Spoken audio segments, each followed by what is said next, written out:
వెంకటేశాయ. గురుర్బ్రహ్మా గురుర్విష్ణుః గురుర్దేవో మహేశ్వరః గురుః సాక్షాత్ పరం బ్రహ్మ తస్మై శ్రీ గురవే నమః. జటిలం చీరవసనం దండకారణ్యవాసినం మునివేషధరం ధ్యాయేత్ అరణ్యేకాండ ఉత్తమే. శ్రీరామచంద్ర పరబ్రహ్మణే నమః. అథ శ్రీమద్ రామాయణే ఆదికావ్యే అరణ్యకాండే సప్తత్రింశః సర్గః.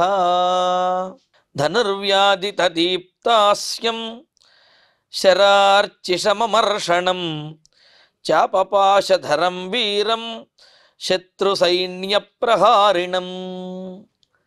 రాముని యొక్క పరాక్రమాన్ని మారీచుడు ఇంకా గొప్పగా ఈ విధంగా రావణాసురుడితో చెబుతూ ఉన్నాడు. రావణాసురుడేమో రాముడిని మోసం చేసి సీతాదేవిని అపహరించాలి అని చెప్పి ప్రయత్నం చేస్తూ ఉంటే ఇంకా మారీచుడు చెబుతున్నాడు. పైగా ఆ సీతాదేవిని అపహరించడం కోసం మారీచుడి యొక్క సహాయం కావాలి అని చెప్పి మారీచుడి దగ్గరికి వచ్చాడు. మారీచుడేమో ఒకసారి రాముడి యొక్క దెబ్బతిని ఆ బాణఘాతమును ఎదుర్కొని ఒక్క దెబ్బకే బుద్ధొచ్చినటువంటి వాడై మునిలాగా గడుపుతూ రాముని యొక్క ధర్మస్వరూపాన్ని ఆయన యొక్క సామర్థ్యాన్ని కూడా తెలుసుకున్నటువంటి వాడై ఆ విషయమునే మరి రావణాసురుడికి చెబుతూ రాముడు ధర్మస్వరూపుడు అని చెప్పాడు. ధర్మస్వరూపుడు కదా, కాస్త మెతగ్గా ఉంటాడేమో అనుకుంటున్నావేమో. రాముడు అగ్ని వంటి వాడు. రాముడి దగ్గరికి వెళ్ళావు అంటే అభ్యగ్ని శలభాహ పతంతి అన్నట్లుగా అగ్నికి ఎదురు వెళ్ళి ఆ పురుగులు అగ్నిలోనే పడి మరణిస్తూ ఉంటాయి, మసైపోతూ ఉంటాయి. అలాగ నీవు రాముడికి ఎదురు వెళ్ళి ఆయన యొక్క భార్యను అపహరించాలనుకుంటే రాముడు అనే అగ్నిలోనే నీవు మాడి మసైపోతావు. కావున రాముడితో విరోధం కూడదు అని అంటూ ఎంతటి దారుణమైనటువంటి భయంకరమైనటువంటి ఆశ్చర్యాన్ని గొలిపే పరాక్రమం కలిగిన వాడనే విషయాన్ని వివరిస్తూ తాత రావణాసుడితో అంటున్నాడు మారీచుడు. అది కూడా బుజ్జగించి చెబుతున్నాడు. తాత, నాయన రావణ, త్వం నీవు ఆత్మనః రాజ్యం సుఖం ఇష్టం జీవితం సంత్యజ్య. రాముడితో గనక నీవు విరోధం పెట్టుకుంటే నీకు సంబంధించినటువంటి రాజ్యాన్ని, సుఖాన్ని, ఇష్టమైనటువంటి వీటన్నిటినీ కూడా వదులుకోవలసి వస్తుందంటే వీటన్నిటినీ వదులుకుంటేనే అక్కడికి వెళ్ళాలి ఇంకా నీవు. ఎందుకంటే అక్కడికి వెళ్ళిన తర్వాత నీవే మిగలవు కాబట్టి అని చెబుతూ ఆత్మనః రాజ్యంచ, నీ రాజ్యమును, సుఖంచ, నీ సుఖమును, ఇష్టం జీవితం సంత్యజ్య, నీకెంతో ఇష్టమైనటువంటి నీ జీవితం ఏదైతే ఉందో ఆ జీవితాన్ని కూడా విడిచిపెట్టేసి ధనుర్వ్యాధిత దీప్తాస్యం, ఇంకా ధనుస్సు అనే ఆ ధనుస్సు చేత ఎగసిపడుతున్నటువంటి, పైగా దీప్తాస్యం అంటే ఆ నోరు కలిగినటువంటి వాడు. అంటే ధనుస్సు అనే నోరు కలిగిన వాడు. ధనుస్సు ఏ విధంగా అయితే బాణములను విడచి శత్రువులను యొక్క ప్రాణములను హరిస్తుందో రాముడు కూడా అంతే. చూడటానికి అంటే ధర్మాన్ని ఆచరించేవాడు ధర్మస్వరూపుడే అయినప్పటికీ కూడా కోపం గనక వచ్చింది అంటే ధనుస్సుని ప్రయోగించి ఎవరినైనా హరించగలిగినటువంటి వాడు. కావున ధనుస్సు అనే మండుతున్నటువంటి పెద్ద అగ్ని వంటి నోరు కలిగినటువంటి వాడు. శరార్చిషం, మరి ఆ అగ్నిలో వచ్చే అగ్ని శిఖలు, అగ్ని కీలలు, జ్వాలలు ఏమిటి అంటే అందులోంచి వచ్చేటటువంటి బాణములే అగ్ని జ్వాలలు అని అంటూ శరార్చిషం, బాణములోనే జ్వాలలతో ఎగసిపడేటటువంటి వాడు. అమర్షణం అంటే తనకు ఏదైనా అపకారం చేస్తే కొంత సహిస్తాడేమో కానీ సీతాదేవికి అపకారం చేయడానికి ఎవరైనా కనుక వచ్చారు అంటే వారిని ఏమాత్రము కూడా సహించడు, భరించడు, వెంటనే వారి మీద ప్రతీకారం చేసి తీరుతాడు. కాబట్టి అమర్షణం, మిక్కిలి కోపం కలిగినటువంటి వాడు, సీతాదేవికి అపకారం చేసే వారిని సహించలేనటువంటి వాడు అయినా. అంతేకాదు అటువంటి చాప పాశధరం, చాపము అనే అంటే ధనుస్సుని ధరించినటువంటి వాడు. అంటే యముడు ఏ విధంగా అయితే యమపాశాన్ని ధరించి ఉంటాడో రాముడు ఆ ధనుస్సు యొక్క ఆ పాశాన్ని ధనుస్సుని ధరించి ఉంటాడు. ధనుస్సే యమపాశం వంటిదన్నమాట. యముడి యొక్క యమపాశానికి ఏ విధంగా అయితే ఎదురు ఉండదో దాన్ని ప్రయోగించాడు అంటే అవతల వాడి ప్రాణములు పోవటమే తరువాయి కదా. అలాగే రాముడి యొక్క ఆ బాణం ఏదైతే ఉన్నదో ధనుస్సుతో ప్రయోగించే బాణములు అవి కూడా యమపాశాల వంటివి, వెంటనే ఎవరి ప్రాణాలైనా సరే హరించి వేస్తాయి. అటువంటి వీరుడైనటువంటి వాడు. శత్రు సైన్య ప్రహారిణం, శత్రువుని ఒక్కరినే కాదు అతనిని సమూలంగా అతని సైన్యంతో పాటుగా నాశనం చేయగలిగినటువంటి వాడు ఆయన. రాముడితోటి విరోధమా నీకు అని అంటూ, రాజ్యం సుఖంచ సంత్యజ్య జీవితం చేష్టమాత్మనః నాత్యాసాదయితుం తాత రామాంతకమిహార్హసి. రామాంతకం అంటే రాముడి యొక్క లక్షణాలు చెప్పి అగ్ని వంటి వాడు, యముని వంటి వాడు, ఎదురుపడినటువంటి శత్రువులు ఎవరినైనా సరే హరించేటటువంటి సమూలంగా హరించేటటువంటి పరాక్రమం కలిగినటువంటి వాడు ఆయన. రాముడితోటి రామాంతకం, రాముడు అనే యముడితోటి అత్యాసాదయితం, మరింత దగ్గరగా వెళ్ళి నీవు యుద్ధం చెయ్యాలి అనుకోవటం, అతడికి ఎదురుపడాలి అని అనుకోవటం అనేది ఇహ నార్హసి, ఇప్పుడు కూడదు, అది అనుచితమైనటువంటి పని. పైగా ఇంతకుముందే విన్నావు కదా రావణ, 14,000 మంది నీకు సంబంధించినటువంటి వారు ఆ రాముని ఒక్కడి చేతిలోనే వాళ్ళందరూ కూడా హతులయ్యారు అంటే రాముని యొక్క పరాక్రమం, కోపం, ధనుర్విద్య పాఠవం ఎంత గొప్పది అనేది తెలుస్తూ ఉన్నది. కావున అసలే ఇప్పటికే మంచి కోపంలో ఉన్నటువంటి రాముడి మీదకి నీవు ఇప్పుడు వెళ్ళి గనక ఆ సీతాదేవిని అపహరించే ప్రయత్నం చేసి రాముడి కంట పడ్డావంటే గనక రాముడు నిన్ను విడవడు. వాళ్ళందరినీ ఏ విధంగా అయితే వధించేశాడో నిన్ను కూడా వధించేస్తాడు. కావున రామాంతకం అత్యాసాదయితం, యముడి వంటి రాముడికి ఎదురుపడాలి అనుకోవటం అనేది ఇహ నార్హసి, ఆ విధంగా చేయటం ఏమాత్రమో కూడదు. అందులో నీలాంటి వివేకవంతుడు అటువంటి పని చెయ్యకూడదు అని చెప్పి అంటూ, రాముడే యముడు, ధనుస్సే తెరవబడినటువంటి నోరు, బాణములే అగ్ని జ్వాలలు, ఆయన యొక్క ధనుస్సు ఆ విల్లుకున్నటువంటి ఆ అల్లెత్రాడు గుణమే యమపాశము. వచ్చిన వారిని వచ్చినట్లుగా రాముడు తన బాణ పరంపరలతోటి అందరినీ మింగి వేస్తాడంటే అందరినీ కూడా హరించి వేస్తాడు. నీవు కాదు, నీవు సైన్యంతో కలిసి వెళ్ళిన వాళ్ళందరినీ కూడా, శత్రువులందరినీ కూడా హరించడానికి సమర్థత కలిగినటువంటి వాడు అని అంటూ, అప్రమేయం హి తత్తేజః యస్య సా జనకాత్మజ నత్వం సమర్థః తాం హర్తుం రామచాపాశ్రయాం వనే. కేవలం రాముడే కాదు, సీతాదేవి కూడా చాలా గొప్పదయ్యా. ఆమె యొక్క తేజస్సుని ఇంత అని చెప్పి ఎవరు కూడా ఊహించలేము అని అంటూ, జనకాత్మజ సా, జనక మహారాజు కుమార్తె అయినటువంటి ఆ సీతాదేవి, యస్య తత్తేజ అప్రమేయం, ఏ రాముని యొక్క భార్యగా ఉన్నదో, అంటే ఆమె భార్య అవటం వల్ల రాముని యొక్క తేజస్సు పెరిగింది అని చెప్పి ఇక్కడ చెబుతున్నారు. జనక మహారాజు కుమార్తె అయినటువంటి సీతాదేవి ఎవరికైతే భార్యగా ఉన్నదో, ఏ రాముడికైతే భార్యగా ఉన్నదో, ఆ రాముని యొక్క తేజ, రాముని యొక్క పరాక్రమము, తేజస్సు కూడా అప్రమేయం, ఇంత పరాక్రమం, ఇంత తేజస్సు కలిగిన వాడు అని చెప్పి కొలచి చెప్పలేము. కొలవడానికి వీలులేనంతగా అమేయమైనటువంటి, అపరిచ్ఛేద్యమైనటువంటి, అలవికానటువంటి తేజస్సు కలిగినటువంటి వాడు అని చెప్పి అన్నారు. ఆ తేజస్సు అంతా ఎలా వచ్చినది? ఎందుకు అంటే రామో విగ్రహవాన్ ధర్మ. అలాగే సీతాదేవి కూడా పాతివ్రత్య ధర్మమును పాలించేది కావున ఆయనకి స్వతహాగా ఉండే తేజస్సు, సీతాదేవి తేజస్సు కలవడంతో మరింతగా ఆ తేజస్సు ఇంత అని చెప్పలేనంతగా, కొలవలేనంతగా అంతటి తేజస్సు కలిగినటువంటి వారు వాళ్ళు. అంతేకాదు, వనే రామచాపాశ్రయం, అడవిలో ఉన్నాం కదా, రాజ్యంలో ఉంటే చుట్టూ సైనికులు ఉంటారు, రక్షకులు ఉంటారు. కావున అప్పుడైతే కష్టము, అడవిలో ఉంటే వాళ్ళిద్దరే కదా ఉండేది. కావున ఆమెను హరించడం అనేది చాలా తేలిక అని చెప్పి నువ్వు అనుకుంటున్నావేమో. రాముడి యొక్క ధనుస్సు నీడలో ఉన్నటువంటి, ఆ రక్షణలో ఉన్నటువంటి సీతాదేవిని తాం హర్తుం, ఆమెను అపహరించడానికి త్వం న సమర్థ. చూడండి, సాక్షాత్తుగా రావణాసురుడితోటే మారీచుడు నేస్తున్నాడు, ఆమెను అపహరించడానికి నువ్వు సమర్థుడివి కాదు. రాముని యొక్క ధనుస్సు నీడలో ఉన్నటువంటి, రాముడితో ఉన్నటువంటి ఆమెను నీవు అపహరించడం అసాధ్యము, అంతటి సామర్థ్యం నీకు లేనే లేదు.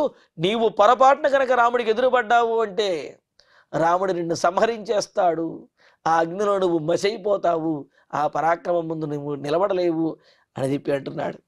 చూడండి, ఇక్కడ సీతాదేవి ఎలా కాపాడబడుతున్నది అనే దానికి ఇంతకుముందు కూడా మనం కారణాలు చెప్పుకున్నాం. ఇక్కడ కూడా చూడండి, సీతాదేవి తన పాతివ్రత్య మహిమ చేత కాపాడబడుతున్నది అనేది ఒక లక్షణం తెలిసింది. దీనితో పాటుగా సీతాదేవి యొక్క తేజస్సుతో కూడినటువంటి తేజస్సు రాముని వద్ద ఉన్నది.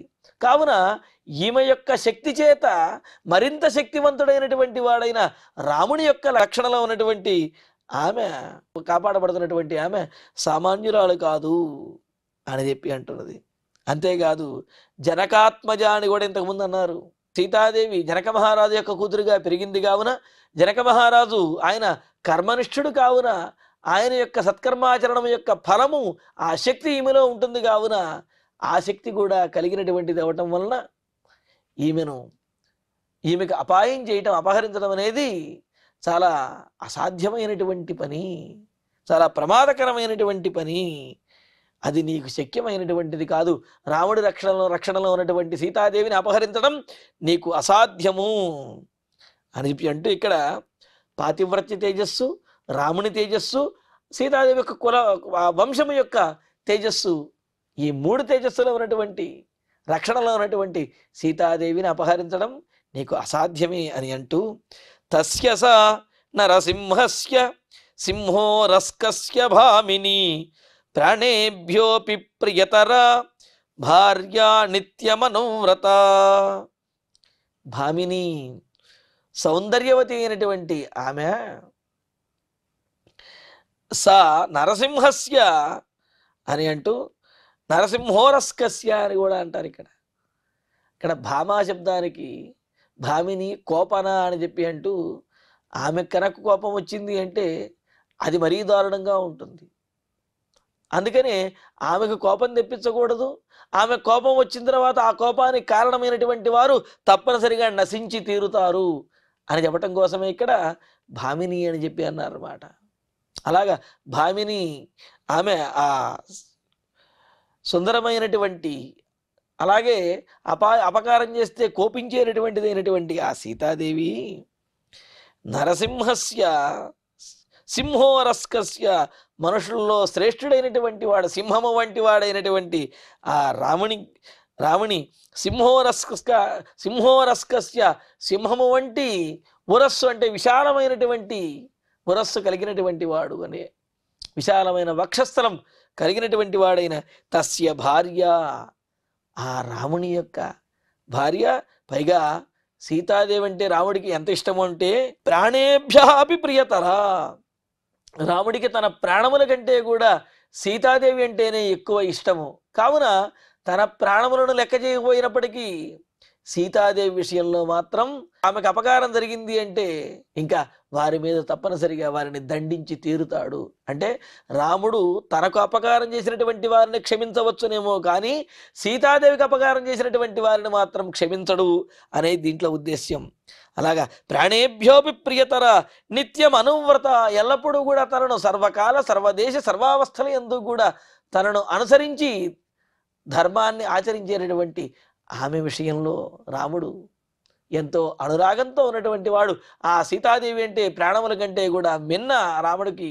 అటువంటి సీతాదేవికి నీవు అపకారం చేసినట్లయితే రాముడు నిన్ను విడిచిపెట్టడు. ఇక్కడ నరసింహస్య అని చెప్పడంలో ఉద్దేశం ఏమిటి అంటే, తన భక్తుడైనటువంటి ప్రహ్లాదుడికి అపకారం చేసిన హిరణ్యకశిపుణ్ణి నరసింహావతారంలో ఆ మహావిష్ణువు ఏ విధంగా అయితే చీల్చి పడేశాడో, అలాగే ఇక్కడ రాముడు కూడా తన భార్య అయినటువంటి ఆ సీతాదేవి కనుక అపకారం చేసినట్లయితే నిన్ను ఆ విధంగా చీల్చిపడేస్తాడు.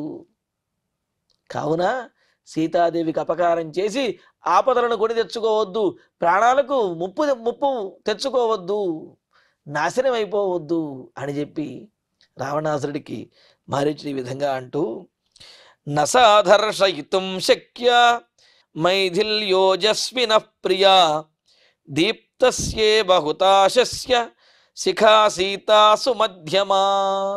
మరలా ఇక్కడ సీతాదేవి యొక్క గొప్పతనాన్ని చెబుతున్నాడు. మైథిలి మిథిలా నగరానికి సంబంధించినటువంటి, మిథిలా నగరపు రాజు యొక్క కుమార్తె అయినటువంటి, అలాగే ఓజస్విన ప్రియ జనక మహారాజు కుమార్తె, అదేవిధంగా ఓజస్సు తేజస్శాలి అయినటువంటి శ్రీరామునికి ఉత్తమమైనటువంటి భార్య, అంటే ఉత్తమ గుణములతో కూడినటువంటి ప్రియమైనటువంటి భార్య, సుమధ్యమ అందమైనటువంటిది అయిన సీత. ఆ సీతాదేవి దీప్తస్య హుతాశస్య శిఖేవ, ఎగసిపడుతున్నటువంటి అగ్ని యొక్క అగ్ని శిఖలాగా, అగ్ని జ్వాలలా ఉండేటటువంటిది. మరి అగ్నిశిఖ మీద చేయబెడితే అగ్ని ఏ విధంగా అయితే దహించి వేస్తుందో, సీతాదేవిని అపహరించాలి అనుకున్నట్లయితే కనుక వెంటనే రాముడు నిన్ను వధించేస్తాడు. కావున దీప్తస్య హుతాశస్య శిఖా ఇవ, ఎగసిపడుతున్నటువంటి అగ్ని యొక్క అగ్ని శిఖలాంటి ఆ సీతాదేవి దర్శయితుం నశక్య, గ్రహించడానికి పట్టుకోవడానికి శక్యమైనటువంటిది కాదు, సాధ్యమైనటువంటిది కాదు అంటున్నాడు. అంతే కదండి, అగ్నిశిఖ ఎగసిపడుతూ ఉంటే దాన్ని ఎవరైనా అలా పట్టుకోగలుగుతారా? ఒకవేళ పట్టుకుందామని ప్రయత్నించిన చేతులు కాళ్ళు కాలిపోతాయి కదా. అలాగే అగ్ని రాముడు అయితే ఆ అగ్నిశిఖ సీతాదేవి, ఆమెను నువ్వు గ్రహించాలి అనుకోవటం అవివేకము, ఆమెను నీవు అపహరించడం అనేది చాలా దారుణమైనటువంటి పని అని చెప్పి అంటూ, కిముద్యమమిదం వ్యర్థం కృత్వా తే రాక్షసాధిప దృష్టశ్చేత్వం రణేతేన తదంతం తవ జీవితం. రాక్షసాధిప రావణ, రాజువైనటువంటి రావణ, రాక్షసరాజా, వ్యర్థం ఇమం ఉద్యమం, వ్యర్థమైనటువంటి అపాయకరమైనటువంటి ఈ ప్రయత్నం ఏదైతే ఉందో, ఈ ప్రయత్నాన్ని కృత్వా చేసి, తే కిం, అసలు నువ్వు ఏం సాధించుతావు అనుకుంటున్నావు? ఏ ఫలం వస్తుంది అనుకుంటున్నావు? ఏ ఫలం వస్తుందని చెప్పమంటావా? త్వం రణే తేన దృష్టశ్చేత్, పొరపాటున కనుక నీవు రాముడికి ఎదురుపడనట్లయితే, రాముడితో యుద్ధం చేయవలసినటువంటి పరిస్థితి వస్తే, ఆ యుద్ధంలో ఎదురుగా ఉన్నటువంటి నిన్ను రాముడు వధించేస్తాడు. రాముడిని యుద్ధంలో నీవు ఎదుర్కొన్నావు అని అంటే కనుక అదే నీకు చివరి క్షణాలు అవుతాయి, అదే నీకు నీ జీవితానికి అవసాన స్థితి అవుతుంది, అదే నీ జీవిత అంతం అవుతుంది. అంటే జీవితం యొక్క అంతం అక్కడే అవుతుంది నీకు అని చెప్పి అంటూ, చూడండి, తవ జీవితం తదంతం, నువ్వు రాముడితో యుద్ధానికి వెళ్ళావు అంటే, యుద్ధంలో రాముడికి ఎదురుపడ్డావు అంటే ఇక అదే నీకు జీవితం యొక్క చివరి దశ అవుతుంది. కావున రాముడితో విరోధం పెట్టుకోవద్దు అని చెప్పి అంటూ, జీవితంచ సుఖంచైవ రాజ్యంచైవ సుదుర్లభం యదీచ్ఛసి చిరం భోక్తుం మా కృధా రామభిప్రియం. కావున రావణ, నీవు సుఖంగా జీవించాలి అనుకున్నా, అసలు జీవించాలి అనుకున్నా, నీ రాజరికము వైభోగములు ఇవన్నీ కూడా అనుభవించాలి అని చెప్పి నీవు అనుకుంటున్నట్లయితే, జీవితం సుఖం చేయవ, నీ జీవితాన్ని కానీ జీవితంలో సుఖాన్ని కానీ, సుదుర్లభం రాజ్యం చేయవ, రాజ్యాన్ని పొందడము అంటే సామాన్యమైనటువంటి విషయం కాదు. రాజు అవ్వాలి అంటే ఎంత కష్టపడాలి, ఏ విధంగా ఎంతమందిని గెలవాలి, కానీ ఆ విధంగా ఎంతో చాలా కష్టతరమైనటువంటిది రాజ్యాన్ని పొందడం అనేది. అటువంటి రాజ్యాన్ని కూడా నీవు పొందావు. ఇప్పుడు ఒక రాజుగా ఉన్నావు నువ్వు, మరి అటువంటి దుర్లభమైనటువంటి రాజ్యాన్ని కూడా చిరం భోక్తుం యదీచ్ఛసి, ఇటువంటి అంటే నీ జీవితాన్ని, జీవితంలో సుఖాన్ని, ఈ రాజ్యాన్ని కూడా ఎక్కువ కాలం నీవు అనుభవించాలి అని కనుక అనుకున్నట్లయితే, రామ విప్రియం ఆకృధా, రాముడికి అపాయాన్ని లేకపోతే రాముడికి అప్రియమును నీవు చెయ్యవద్దు, రాముడితో విరోధం పెట్టుకోవద్దు, రాముడికి అపకారం చెయ్యనేవద్దు. చేశావు అంటే అదే నీ జీవితానికి అవసాన దశ అవుతుంది. నీ రాజ్యము, నీ సుఖము ఇవన్నీ కూడా గతించేస్తాయి అని చెప్పి రావణాసురుని హెచ్చరిస్తూ ఇంకా అంటున్నాడు, ససర్వై సచివై సార్ధం విభీషణ పురోగమై మంత్రయిత్వా తు ధర్మిష్ఠై కృత్వా నిశ్చయమాత్మనః. మహారాజా రావణ, రాజు ఏదైనా నిర్ణయం తీసుకోవాలి అంటే మంత్రులతోటి, అమాత్యులతోటి, ఆంతరంగికులతోటి విచారించి వారు గనక చెయ్యమని అంటే చెయ్యాలి. మరి నువ్వు ఎవరితో విచారించావో, ఎవరు నిన్ను ఈ విధమైనటువంటి పని చేయమని ప్రోత్సహించారో నాకు తెలియదు, కానీ నేనైతే అందరితో విచారించి ఉంటావు అని చెప్పి అనుకోవటం లేదు. ఎందుకు అంటే అంతమంది 14,000 మందిని వధించినటువంటి వాడిని ఎదుర్కొమ్మని, అతని మీద ప్రతీకారం తీర్చుకోమని, అపకారం చేయమని నిన్ను ఈ విధంగా పంపించారు అంటే మరి నువ్వు మంత్రులతోటి విచారించలేదేమో అని అంటూ, సహత్వం, ఎంతో జ్ఞానం కలిగినటువంటి వాడివి, తపస్సు, తెలివితేటలు ఇవన్నీ కూడా కలిగినటువంటి నువ్వు ధర్మిష్టై విభీషణ పురోగమై సచివై సార్ధం మంత్రయిత్వ, మరి ఎవరితో మంతనాలు చేసావో తెలియదు, కానీ అసలు ఎవరితో చేయాలో తెలుసా?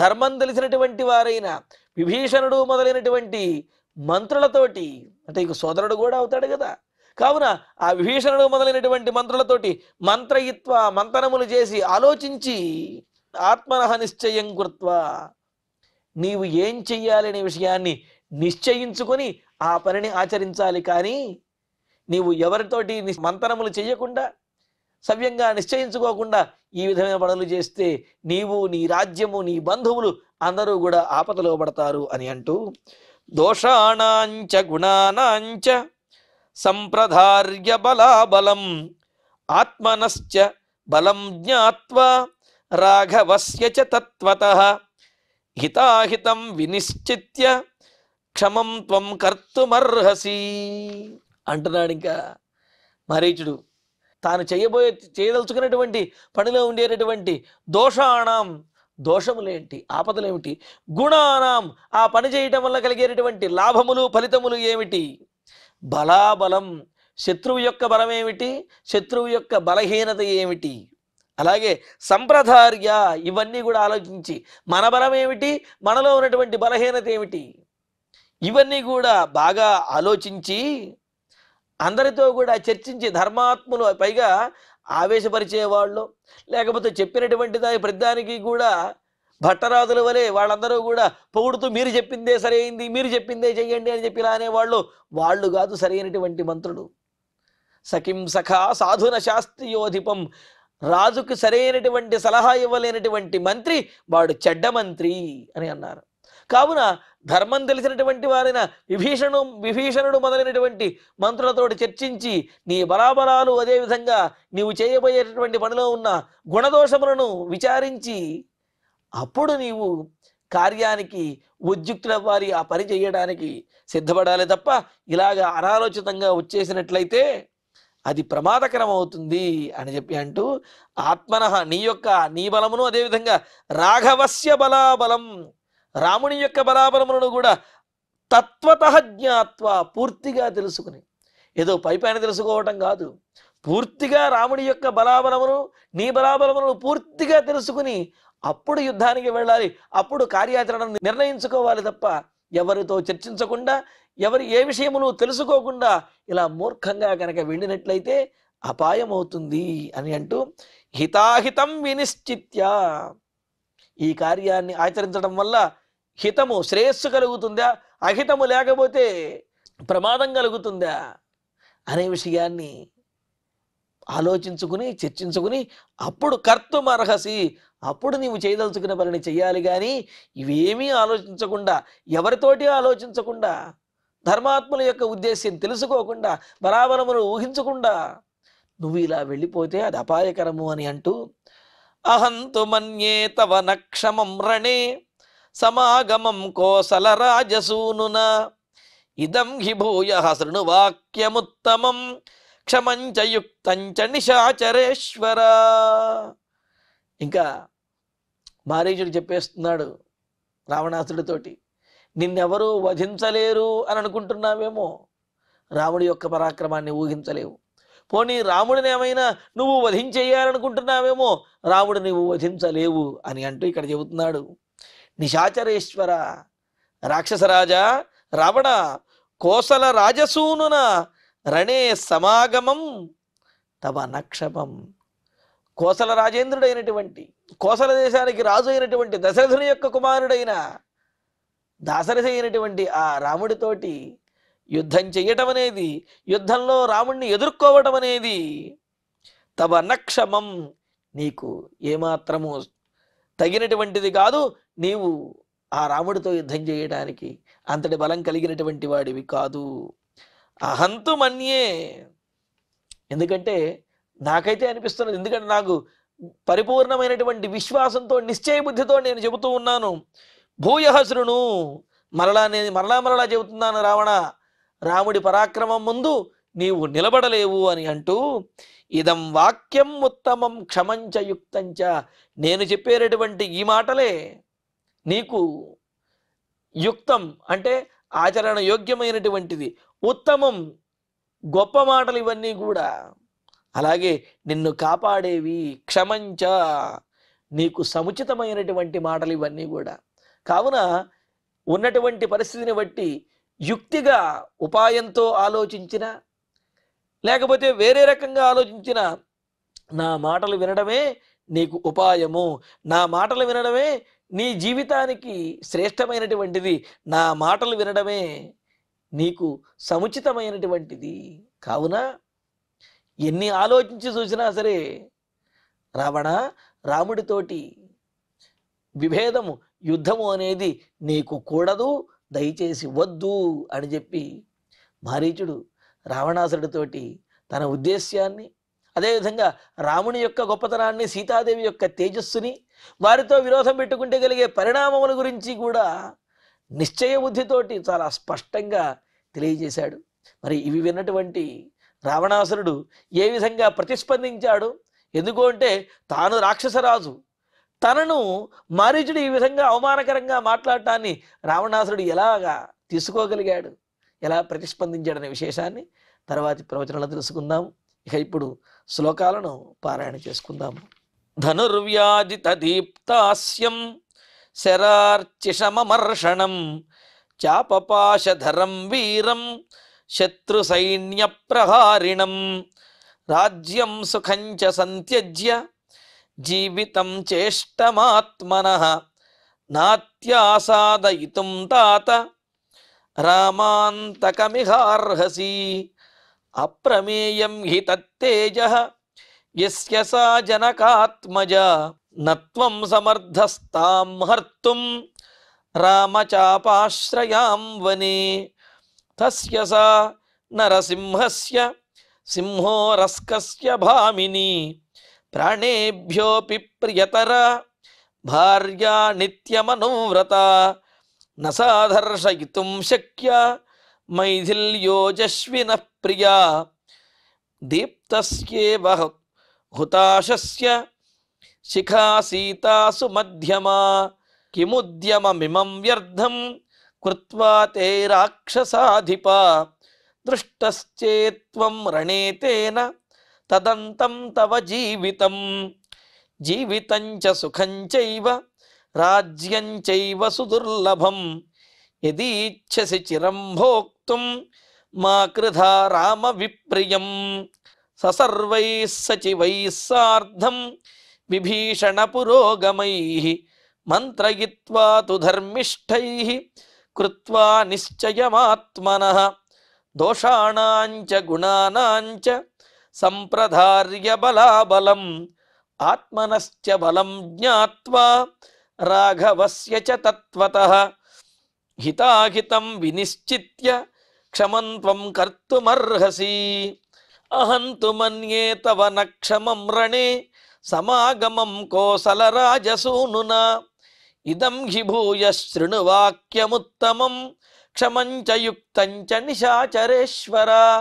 ఇత్యార్షే శ్రీమద్ రామాయణే ఆదికావ్యే అరణ్యకాండే 37 సర్గః. ఇక ఇప్పుడు క్షమాప్రార్థన మంగళాంతంగా ఈనాటి ప్రవచన పారాయణ కార్యక్రమాన్ని పరిపూర్ణం చేసుకుందాం. యదక్షరపదభ్రష్టం మాత్రాహీనం తు యద్భవేత్ తత్సర్వం క్షమ్యతాం దేవ నారాయణ నమోస్తుతే. కాయేన వాచా మనసేంద్రియైర్వా బుద్ధ్యాత్మనా వా ప్రకృతే స్వభావాత్ కరోమి యద్యత్ సకలం పరస్మై నారాయణాయేతి సమర్పయామి. శ్రియః కాంతాయ కళ్యాణ నిధయే నిధయేర్ధినాం శ్రీవేంకట నివాసాయ శ్రీనివాసాయ మంగళం.